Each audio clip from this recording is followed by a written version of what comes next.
For this week, in terms of assignments, you have a couple of readings here.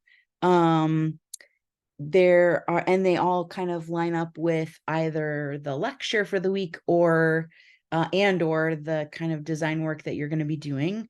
There are a couple of videos to watch, as well as the lecture and this launch video, which I'll link here in a moment. And then your assignments for this week are to continue to participate online. Everybody's doing a great job with that, as well as meet up with your peer mentor team and complete a quiz.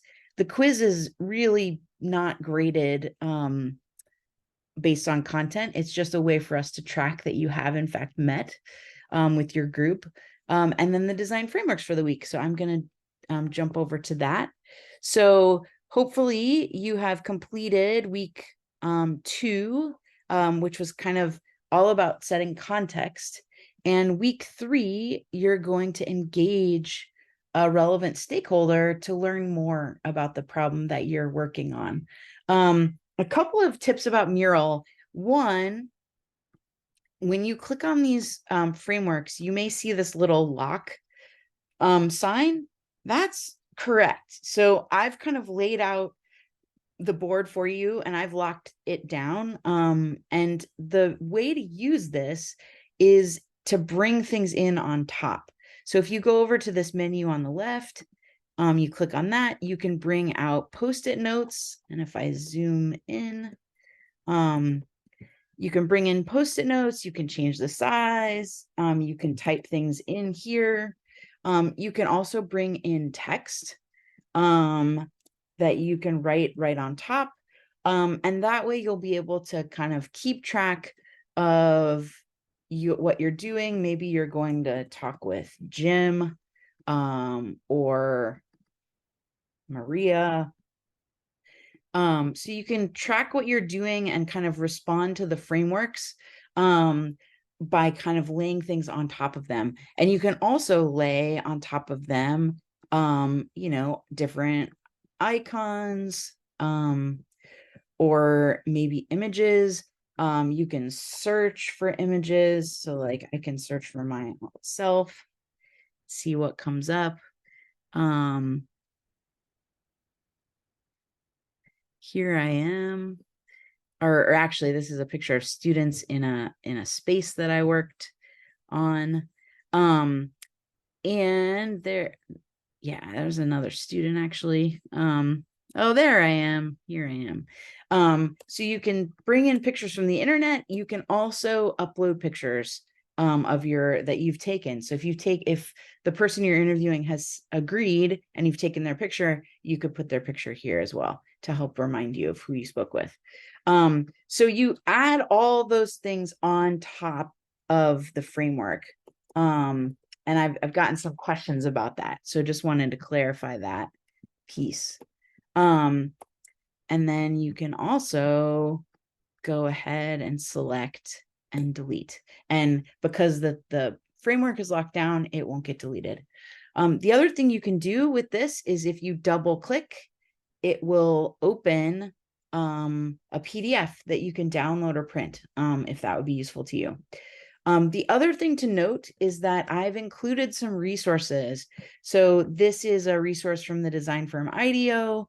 It is a free guide about design research ethics. So you can double click on that, enter your information, and get that content. You can double click on this Google Doc, which I've developed, and it will give you an email template and a way to approach people who you're going to interview. And then there are also demos of video that I conducted with a colleague named Halima, who's based in Mombasa in Kenya. And if you double click on this, thank you so much. It will start playing these demo videos. So those are kind of all the resources around the interviews.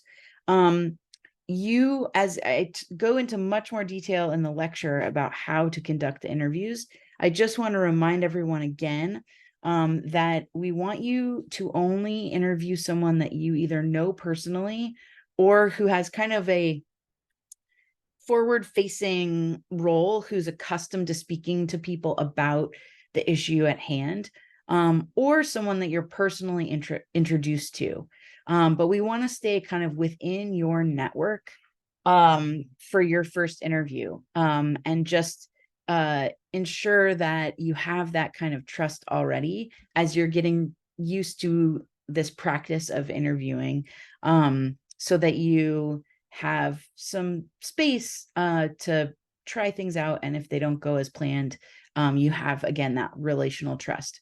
So for instance, if you're working on houselessness as an issue, we ask you that you do not approach a stranger on the street. We want to, again, until you have more practice and more guidance and more support, avoid engaging with vulnerable populations and other folks that don't know you well. So that's a big kind of remember for this week. Here's some information also about interviewing. It's all kind of reinforcing everything that was in the lecture. Here's an interview guide where I've given some kind of general questions that might help you get a feel for the kinds of questions that you're going to ask. Then you kind of select what are the main questions that you want to talk about and take notes from everything that you hear from the person. If you, again, want to photograph or record the person, please get their permission in advance. And if that seems to make them uncomfortable, then I would just recommend taking notes. But you want to try and take notes of quotations and really specific things that you hear from folks.